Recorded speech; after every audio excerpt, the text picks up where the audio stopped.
Hey everybody, Samuel Allred here. Welcome back to the Persistence Outdoors podcast.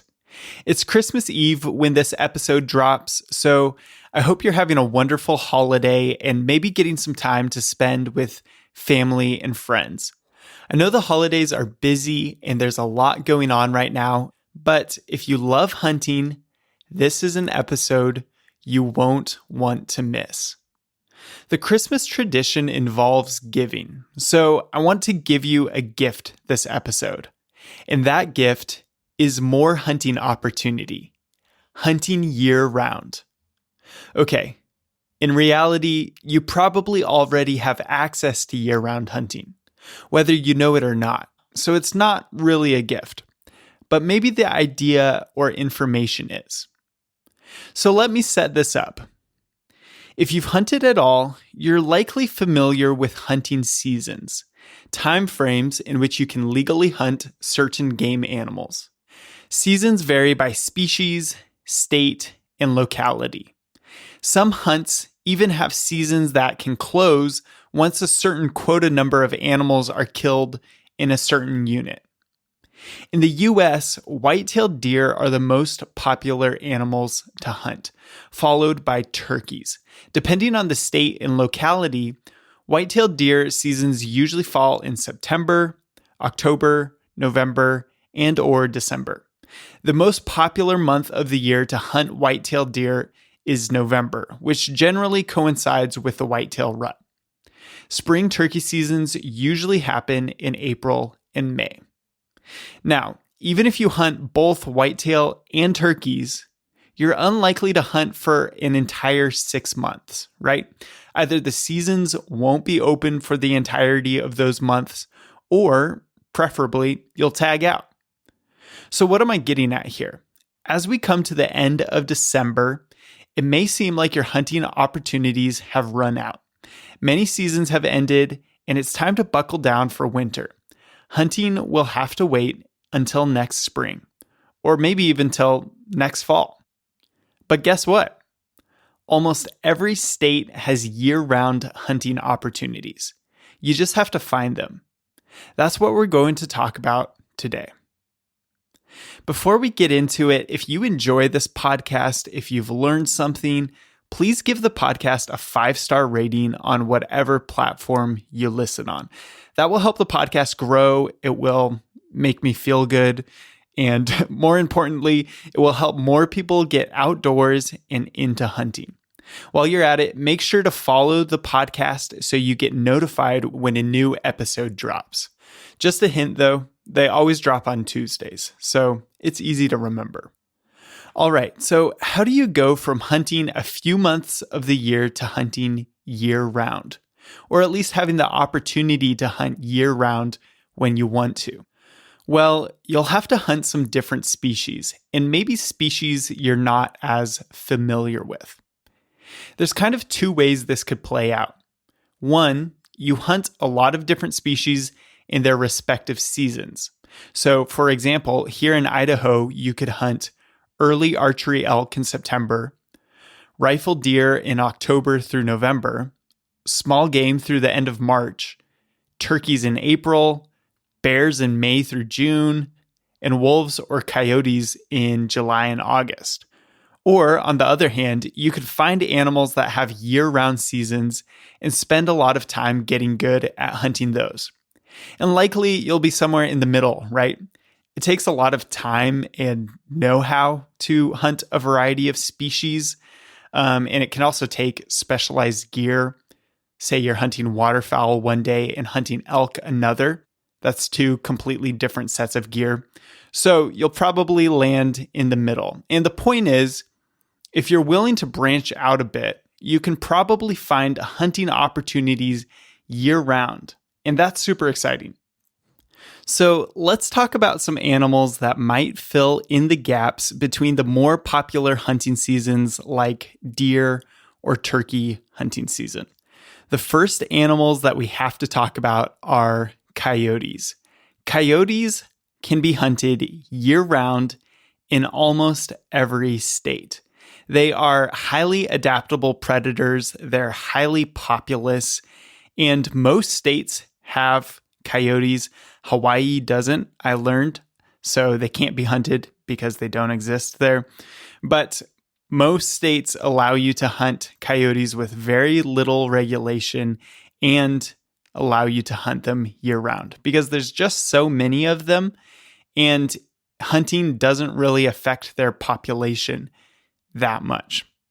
In some states, you can even hunt coyotes at night or with thermal scopes and things like that. So there's interesting hunting opportunities that you might not get in your more regulated deer or turkey or elk seasons. The first question, though, is why would you hunt a coyote? What's the point? Coyotes are notoriously not good for eating. So why would you hunt a coyote in the first place? Well, traditionally, people have hunted coyotes as predator control. They're viewed as pests by farmers, and they can kill livestock. So people have hunted them to control their numbers and reduce livestock deaths or the number of fawns that they kill every year so that you can have a better deer hunting season. Recently, more information has come out kind of questioning whether hunting actually helps reduce numbers of coyotes overall. Because when you kill a coyote, they actually do this thing where the females can increase their litter size to compensate for basically holes in the ecosystem that a coyote used to fill. So they're able to sense or know that there are fewer coyotes in the area and then have a larger litter, backfilling that coyote you killed. It's kind of a wild thing. It's very interesting. And there's lots of debate on it, but I think it's safe to say that just shooting a coyote here or there isn't actually going to be effective predator control. Now, there is an argument to be made that killing coyotes in a certain area, say your ranch, will create pressure on them and maybe make the coyotes go somewhere else. If they know that they're going to be shot anytime they're in your field, they might decide to go somewhere else, just like any animal when there's lots of hunting pressure, right? But as an overall population control, methods like trapping are much more effective for actually killing enough coyotes to bring the population down in an area. So that brings us back to why would you kill a coyote in the first place, especially if it might not be helpful for actually decreasing the coyote population in general? Well, coyotes have great fur, so you can hunt them for their pelts. And coyote fur is often used to line jackets. It's used in clothing, and that can be a great reason to hunt a coyote, whether you want to take the pelt yourself and get it tanned and use it for your own project, or if you want to try and sell it to someone who might sell it commercially.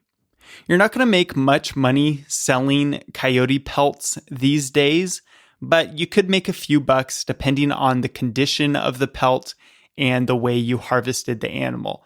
To sell it, you want a smaller hole in the hide and a fuller coat that doesn't have mange or patchiness or anything like that.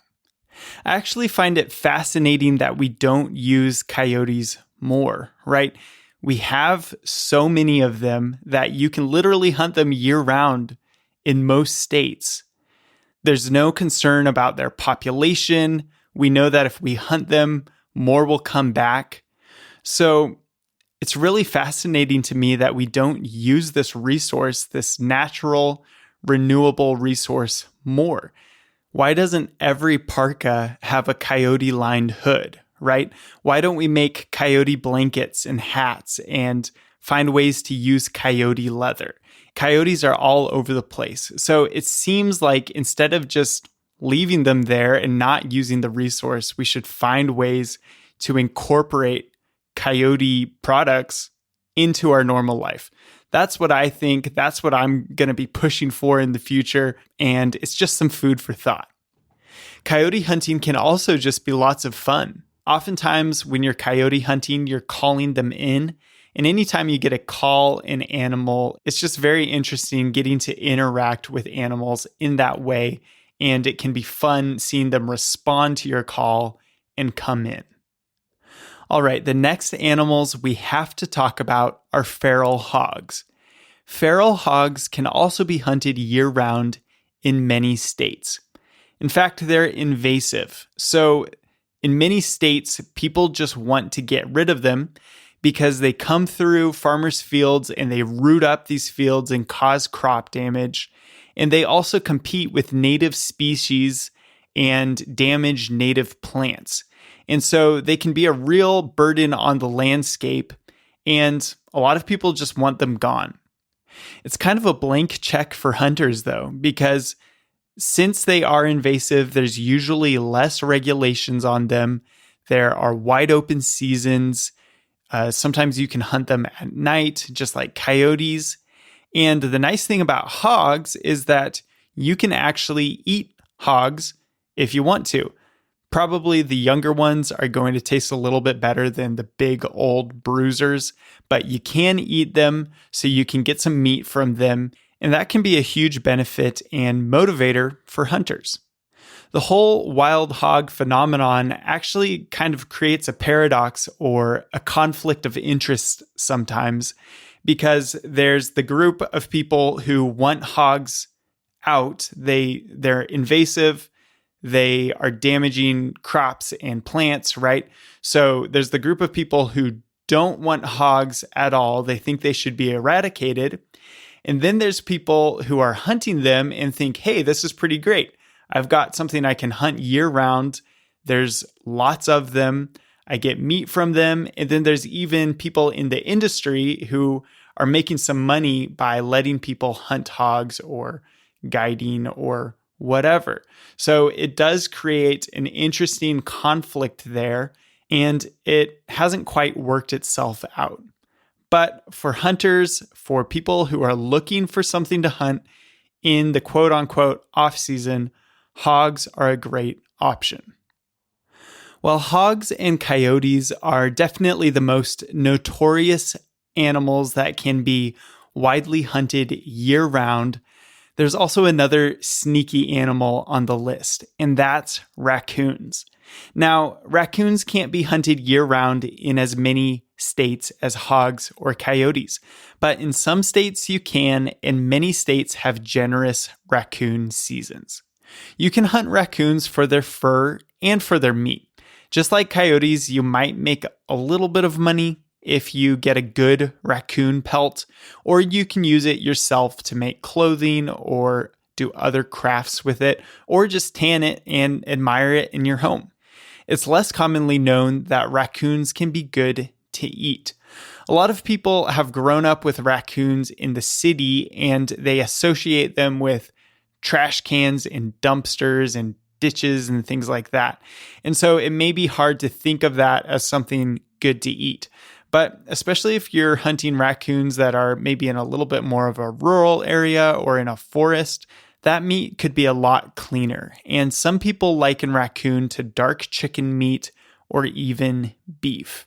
I've heard it's good in a pot roast. I haven't tried it, but I do look forward to trying it when I have the chance.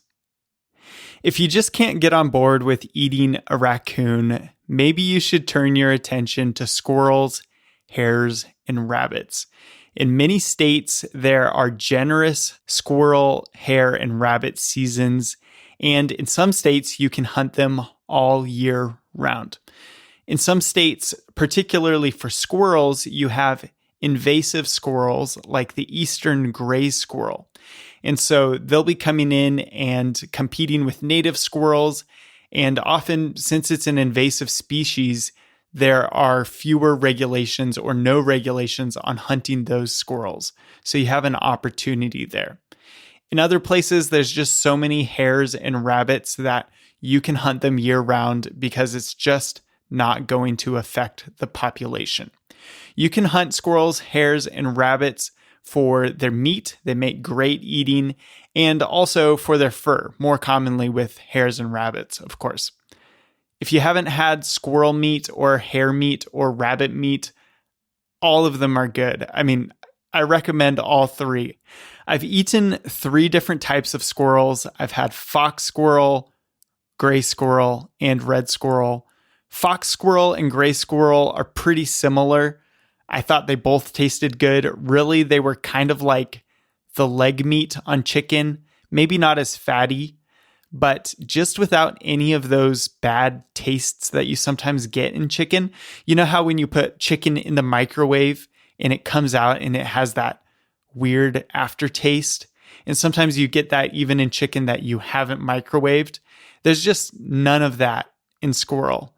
And it's likely how you handle the meat as well. But there's just none of those bad tastes, and it tastes very clean, and it's really good meat. I've had red squirrels or pine squirrels. That meat was fine. I didn't like it as much, and really those squirrels are so small that you just don't get a lot of meat off of them. I don't think it's worth the trouble shooting them. Hares and rabbits are also great to eat. Hares are a little bit more beefy. They have a bit of a darker meat and a more robust flavor. You could kind of use it just like you would use shredded beef or use it for pot roast. And rabbits are my favorite out of squirrels, hares, and rabbits, especially rabbits that you shoot out of your garden. They just have delicious, mild meat. So if you've never had it before, you should definitely try and kill a rabbit just to find out. Like I've mentioned a few times here, anything invasive is going to have much looser hunting regulations. So if there is an invasive species in your state or your area, it's likely that you can hunt that year round. And some invasive species can be good to eat or have uses other than just needing to eradicate them. For example, Florida is famous for some invasive species like pythons and iguanas. You can actually hunt iguanas and you can eat them. So if you're interested, it's a little bit different than your deer or even your raccoon, right? But if you're interested, you could look into that and potentially get some iguana meat. There's other animals all over the place like nutria, an invasive species in a lot of areas, starlings, which are invasive from across the pond. The list goes on. If there's something invasive in your area, there's a good chance that you can hunt it. Now, I want to make a big disclosure here. Check your local regulations before you go out and hunt any of these species. It's 100% your responsibility to make sure you're acting in a legal manner, right? Some of these animals will be legal to hunt year-round, but only in certain units or with other restrictions. So make sure to get clarity on that before you go out and hunt. That's actually a good segue. You might be thinking, cool, so how do I figure all this out and make sure I'm hunting legally? And where do I go to hunt coyotes or hogs or whatever I want to hunt? The first place to get this information that I would look is online. You can even just Google, what can you hunt year-round in Idaho? Or whatever state you live in to get an initial idea.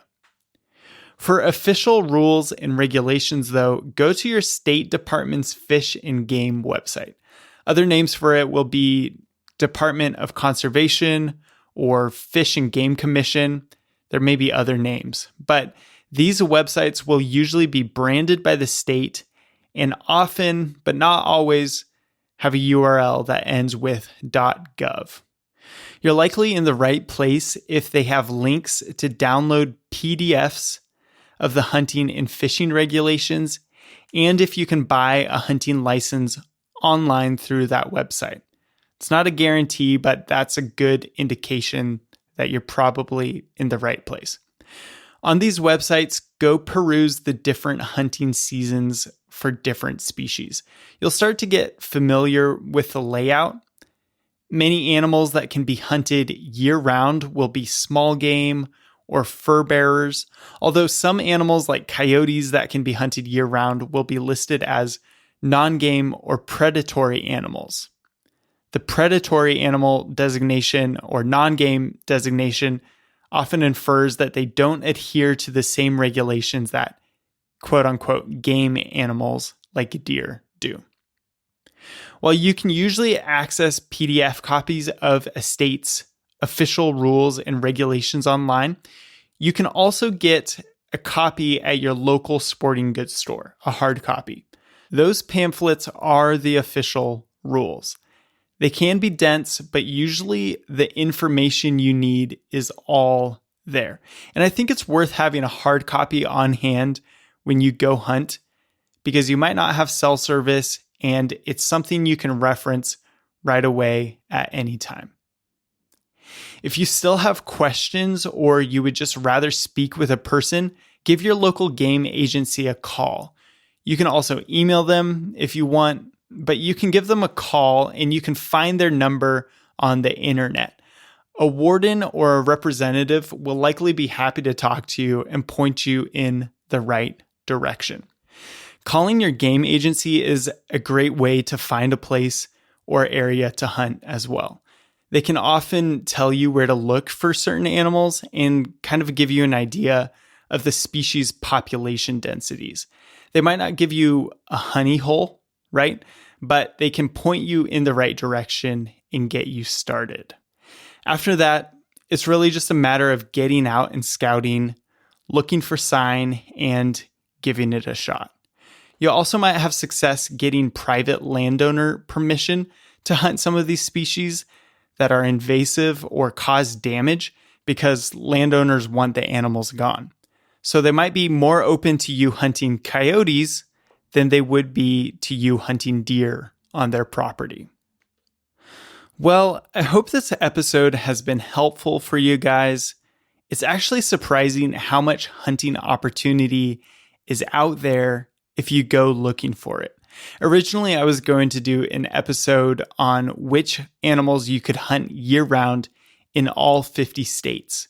So I was going to go state by state and look at every animal you could hunt year-round in each of those states. I kind of gave up because there were so many animals. It really was surprising. Maybe they're not all animals that you really want to hunt, like not a lot of people are interested in hunting possums, although you might be able to. But there are animals, and some of them, like the ones we talked about, are worth hunting. I'll wrap this up with a closing thought. Especially if you're new to hunting, any time spent in the field can be a valuable learning experience.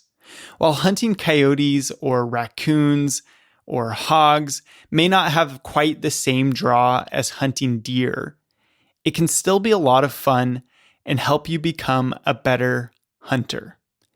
It will help you maintain your physical fitness, and you can practice skills like scouting, tracking, reading sign, playing the wind, being stealthy, and making shots when it counts.